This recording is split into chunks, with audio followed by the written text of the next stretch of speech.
ईद उल अज़हा के मौके पर कि दरअसल ये जो कुर्बानी है जानवर की, बेटे की जगह, जितना भी डिस्क्रिप्शन आपने सुना, इसका जो मेन कंसेप्ट ये है कि human should love human, human should love human, इंसान इंसान को से मोहब्बत करे और इंसान इंसानियत के लिए जिए, तो आपस में लड़े नहीं। पहले ऐसा होता था कि लोग आपस में ज़्यादा लड़ते थे, झगड़ते थे, बेटियों को जिंदा दफन कर देते थे। तो इसका एक बड़ा कंसेप्ट ये था कि आप अपनी औलाद जिससे सबसे ज़्यादा मोहब्बत करते हैं, बेटे की शक्ल में जो पहले होता था, उसी को आप अल्लाह की राह पे कुर्बान कर दीजिए, मतलब उस मालिक के नाम पे, मतलब हैव अ रियल लव उसके लिए जिसने आपको जन्म दिया हो, जो आपको मृत्यु देगा और मरने के बाद जो आपको स्वर्ग और नरक का फ़ैसला करेगा। तो इस मोहब्बत से जो आप ऊपर वाले से किया और अपने बेटे को दिए, उसने ये दिखाया, इससे मैसेज है कि आप अपने उस मालिक से सबसे ज़्यादा प्रेम कीजिए जिसने आपको बनाया, आपकी दुनिया को बनाया, आपके माँ बाप को बनाया।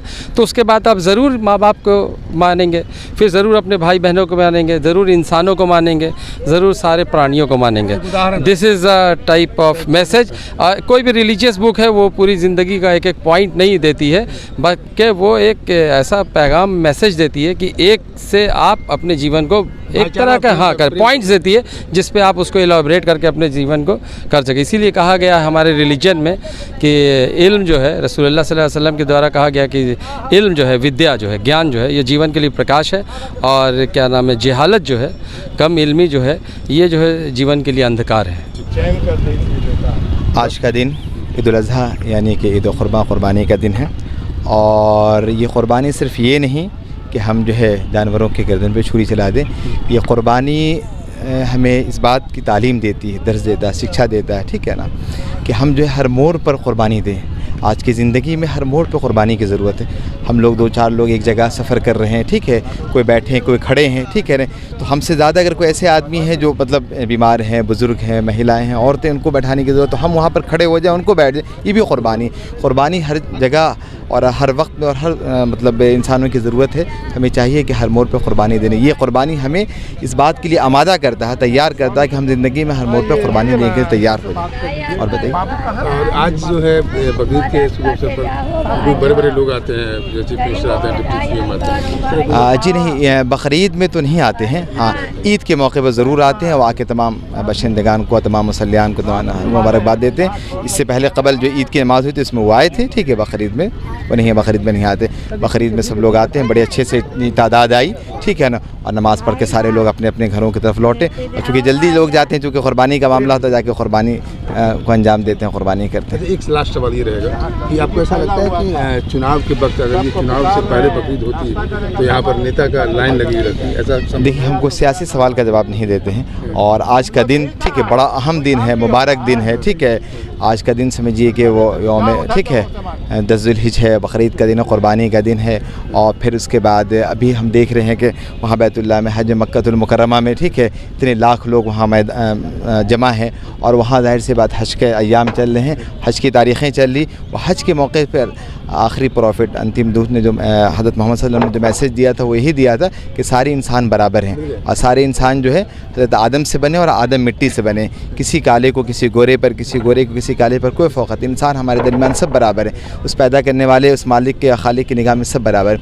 अब इंसान यहाँ पर आके एक दूसरे के आपस में तफरीक़ होती, इसलिए हम लोगों को एक दूसरे का ख्याल रखना चाहिए, बड़ों की इज़्ज़त करनी चाहिए, छोटों पर शफ़क़त करना चाहिए, और ये कोशिश करना चाहिए कि आपस में एक ऐसा माहौल, ऐसा वातावरण हम ये करें कि जिसमें सब लोगों को एक दूसरे से, ठीक है, इत्मीनान हो, भाईचारा हो। ये आज बकरीद पर क्या कहेंगे बिहार के साथ देशवासी? मैसेज यही है कि हम लोग दुनिया में इस तरह खो गए हैं कि अल्लाह को भूल गए हैं। जो कुछ है दिया हुआ उसी प्रभु का है, उसी खुदा का है, और वो ये कहता है कि मैं तुझे आज़माऊँगा कि तू मेरे लिए क्या कर सकता है। ये आज़माया उन्होंने इब्राहीम अलैहिस्सलाम से, इब्राहीम अलैहिस्सलाम और उनके बेटे इस्माईल अलैहिस्सलाम, ये दोनों बाप बेटे प्रॉफिट थे। इनसे अल्लाह ने कहा कि तुम मेरे लिए क्या कर सकते हो, स्वप्न दिखलाया कि क्या कर सकते हो, तो कहा उन्होंने कि 100 ऊँट की कुर्बानी कर दिया।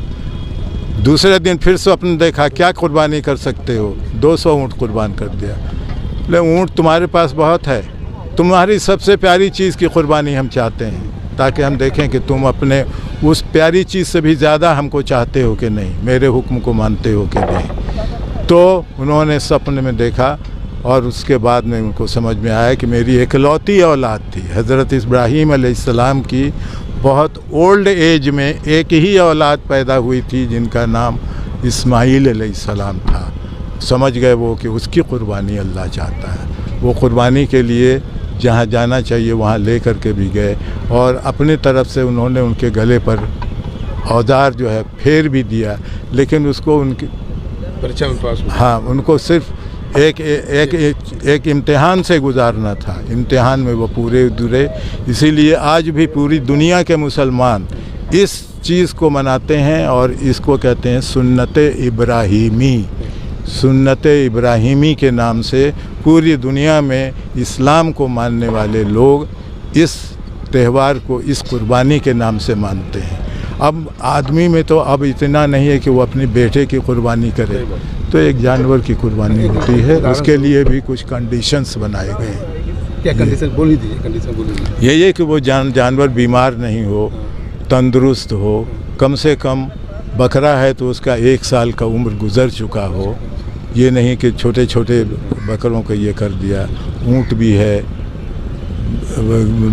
ये बकरा भी है, ये सब की कुर्बानी होती है।